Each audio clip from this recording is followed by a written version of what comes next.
This morning's Dharma talk is by Joan Harman, our head student. She is completing her term, her practice period as head student, and it's been quite a strange practice period for any head student to inhabit, but she has certainly done so with so much grace and care for the Sangha, having teased and extending her role beyond what the practice period was supposed to do.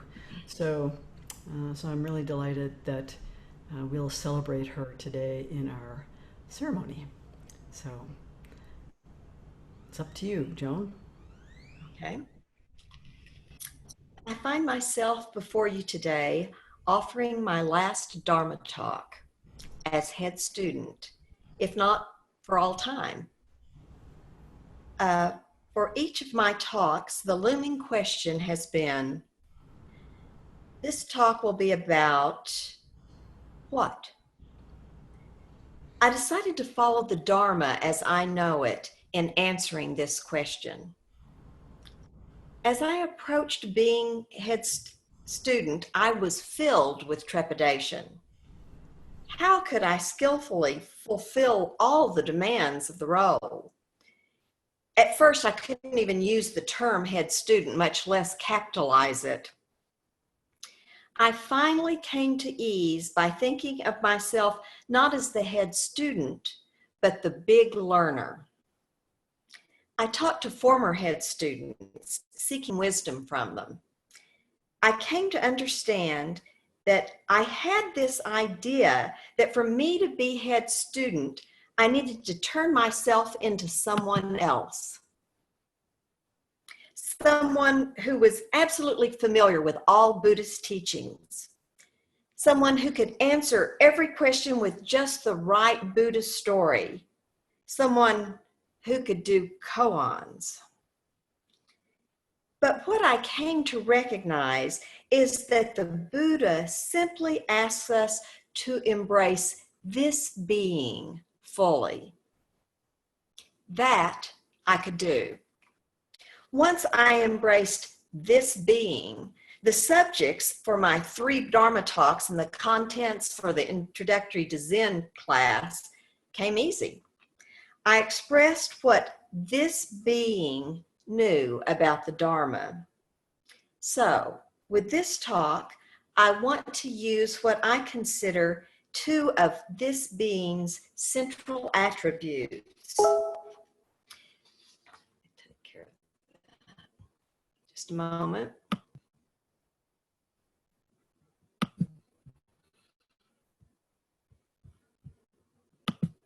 Thank you. I didn't know if you could hear that sound, but I wanted to get it off in case you could. So what I wanted to do was to talk about the 2 attributes this being has that are central to her. The ability to feel gratitude and the urge to support that which is beneficial that is occurring in the world.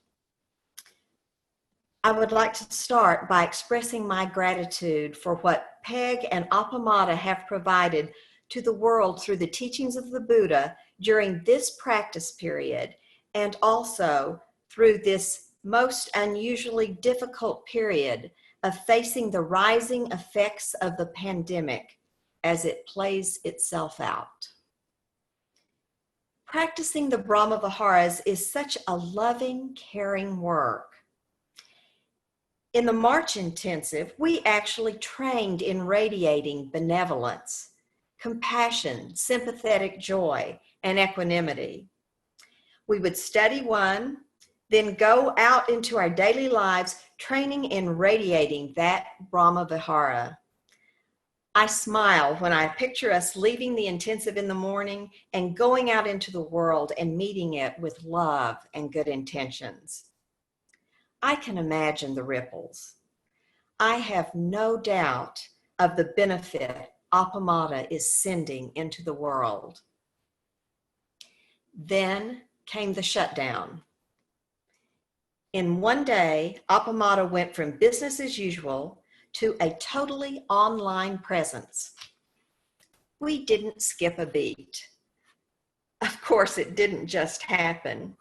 Unknowingly, but in her usual skillful manner, Peg had already positioned Appamada on Zoom for distant participants. With her and Kim Mosley's heroic efforts, it all came about seamlessly. They have been supported by Ann Heinen, Peter Williams, Jessica Steinbaumer, and others in the Sangha. Through this time, Appamada has been available, providing programs daily, offering the Dharma.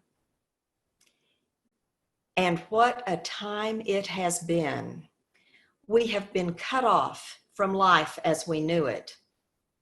Some of us have lost our jobs, but still have expenses mounting. Some of us were shut into our retirement facilities, no longer getting to see our loved ones as the last moments of our lives dwindle away. Some of us were left totally alone to deal with the new world order without any tangible means of comfort. Some of us were shut in with difficult family situations. In these very difficult times, Peg cleared her calendar of her many important responsibilities, not only locally, but nationally. She set up a daily open hour for anyone to drop in virtually who needed support and connection. In time, Peg started chanting the lineage of the Buddhist ancestors before morning zazen starting at 6. Peg said she wanted the Sangha to get an embodied feeling of how the human species has endured through all sorts of difficult times for thousands and thousands of years, times of famine, war, and other pandemics. A few of us join Peg as she chants the ancestors, and Laurie and Joel on Fridays. One of us is in charge of the COVID-19 response in Madison. She says being part of the chanting of the ancestors helps calm her and prepare her for the day ahead.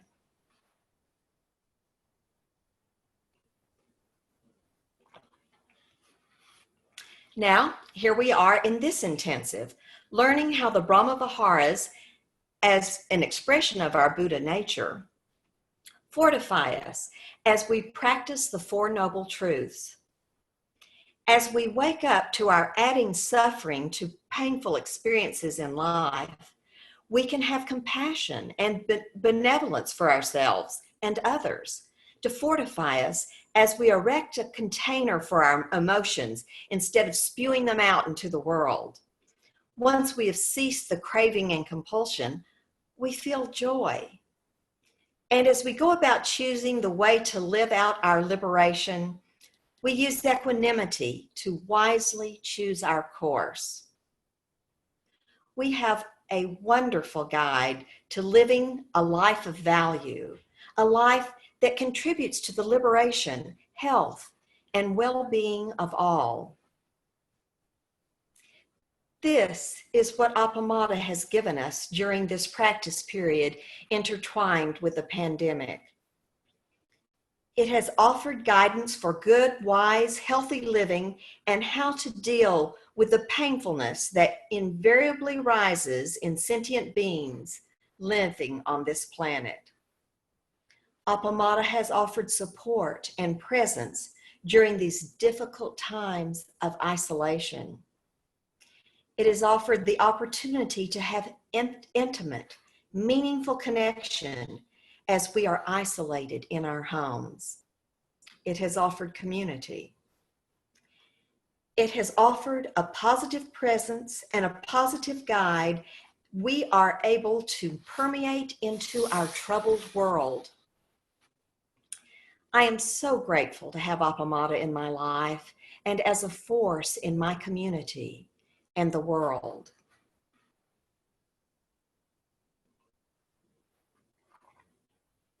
As with the Buddha's teachings, this is all freely given. It is not without cost, of course. but we support Appamada for the good of all.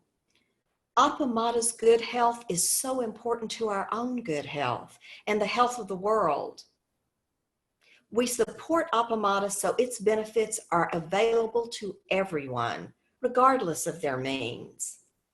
What Appamada offers is just too important to allow finances to be a hindrance. As I think about the moments in this intensive, I was so touched by the intimate sharing of the pain in our lives.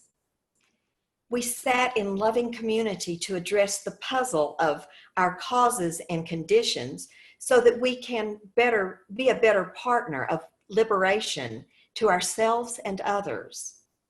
These tender moments reminded me of the Mary Oliver poem, "The Place I Want to Go Back to."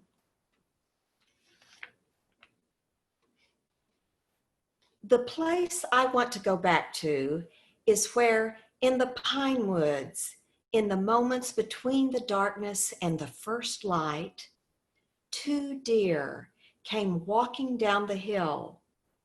And when they saw me, they said to each other, "Okay, this one is okay. We'll see what she is, who she is, and why she is sitting on the ground like that, so quiet, as if asleep or in a dream. But anyway, harmless." So they came on their slender legs and gazed upon me, not unlike the way I go out to the dunes and look and look and look into the faces of the flowers. And then one of them leaned forward and nuzzled my hand.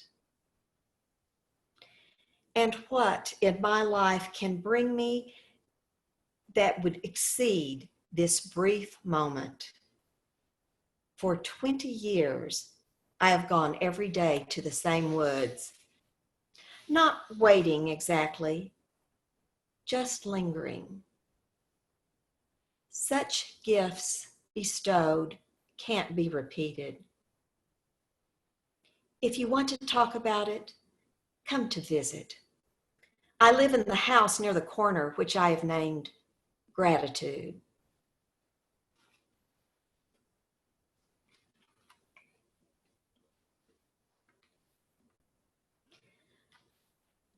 My heart is filled with gratitude for Appamada.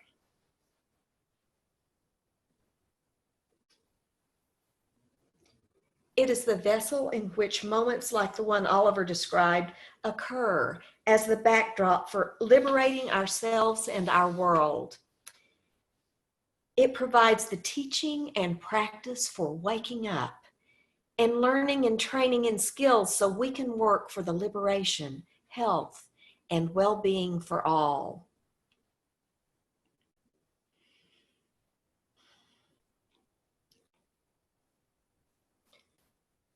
When I emerged from the valley of the shadow of death in 2017, having survived stage 4 cancer with the help of new cutting-edge medicine leaving no evidence of disease, I looked very carefully at how I'd spend what I considered my second life.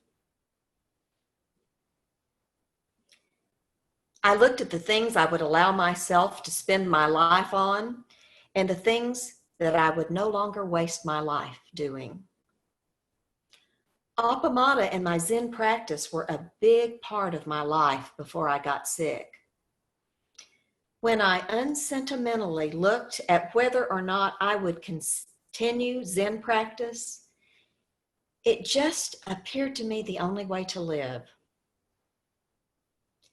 What better way could I live? What better could I do or take up? Please be encouraged. Continue your turn toward releasing the causes and conditions that continue your pain. Be a person of benevolence, compassion, sympathetic joy, and equanimity. equanimity in the world. Stay curious and engage with others skillfully for the enlightenment of all. And continue in Sangha with Appamada.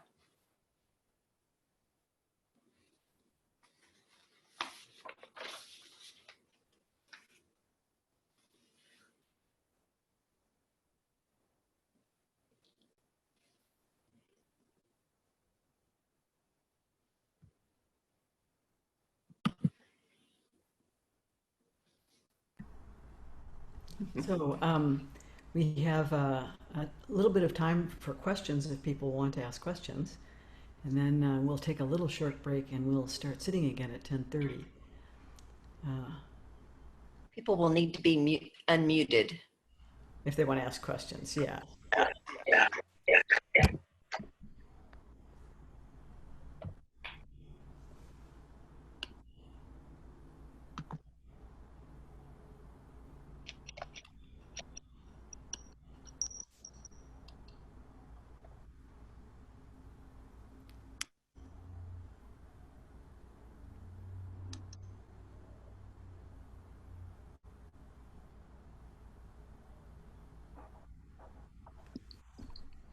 I'd like to ask a question of Joan.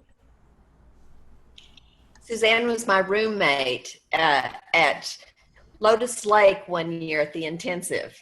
Mm-hmm. Hello, Joan. It's so good to see you. Thank you so much for your Dharma talk. I'm curious, Joan, what you said about after your recovery from cancer, you wondered whether or not to continue your Zen practice. Can you say more about that? Well, first of all, my practice served me royally while I was sick. It was amazing. I've talked a lot with Sarah about this. When I reflect on it, it all seems positive. I mean, there were a lot of negatives, but I just found myself filled with gratitude. And there was no room for anger or fear or blame. You know, I just was filled with gratitude. And I used my practice throughout in difficult times. And of course, my Sangha supported me royally. Peg came to visit. Robin Bradford did a very special guided meditation for me that I played over 300 times, you know, every day listening to. And so Appamada stayed a big part in my life, but also my Zen practice was just throughout. And yet, at the end, you know, I was going to say, and I was depressed, but I don't think this was it. I looked at everything very seriously. I mean, I was starting over. It was a clean slate, a new life, and everything had to measure up to get included in this new life. I didn't want to make mistakes of the old life, and so I looked at Zen practice just as rigorously as I looked at everything else. But the answer was just so clear. You know, I mean, you know, what else? What better can you do? How better can you live than this? Thank you. Thank you so much, Joan. So I have a question. What do you see as your post-head student life? I can't even imagine it. I don't know what tomorrow will be like. I counted up, it's been somewhere around 137 days. Yeah. Typically, the practice period is 90 days. So Joan has really served a whole lot longer than she expected to. Well, and it's been such a pleasure because it was just being with Sangha. And, you know, I've always loved our Sangha. Just knowing I was sitting with the, you know, the most wonderful people on earth, but then I got to know them so much better. They were very generous coming forward in tea. I don't know if everyone knows this, but that's Joan's seat in the corner of the room behind Peg by the door. Yes. Every morning I would look at my rockasoo on top of that seat where I left it the last time before things closed down. Ah, Joan, it's Sarah. Sarah. I don't know if you can hear me. I can hear you and see you. Okay, all right, good.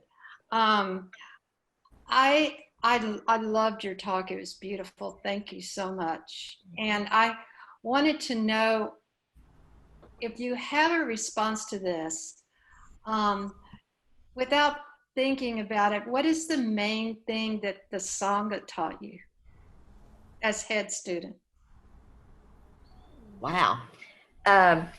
It's kind of hard to group the Sangha all together, but I guess would be the love that exists on this planet from humans, that they give so openly and generously. And wow, who could ask for anything more? Anything better? Thanks for that question. I love that you use the term big learner in order to really fully embrace this being fully, as you said, to come forward as yourself. I really liked that. Thank you, Maria. It's a wonderful gift to have you in the Sangha because you have such a capacity for appreciation.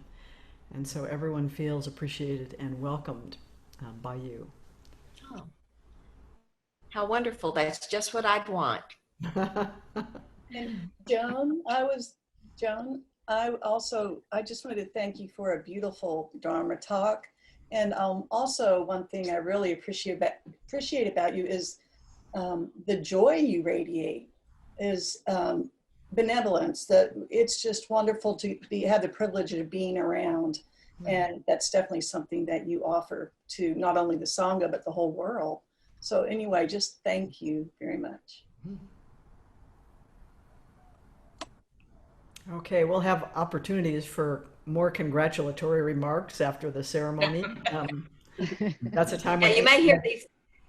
Yeah, You may hear these answers again. I don't know. hear these answers. Yeah. So let's take a little short break and come back by 10:30, and then we'll have one zazen period, and then the writing activity will follow that. So, and that's offline. So I encourage you when we do that writing activity to find a quiet place away from any screens with a paper and pencil or pen and just write by hand in response to those questions that I sent out this morning.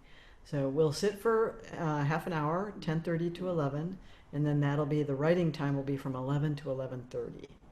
Okay? All right. Thank you. Just take a short break, be back by 10:30.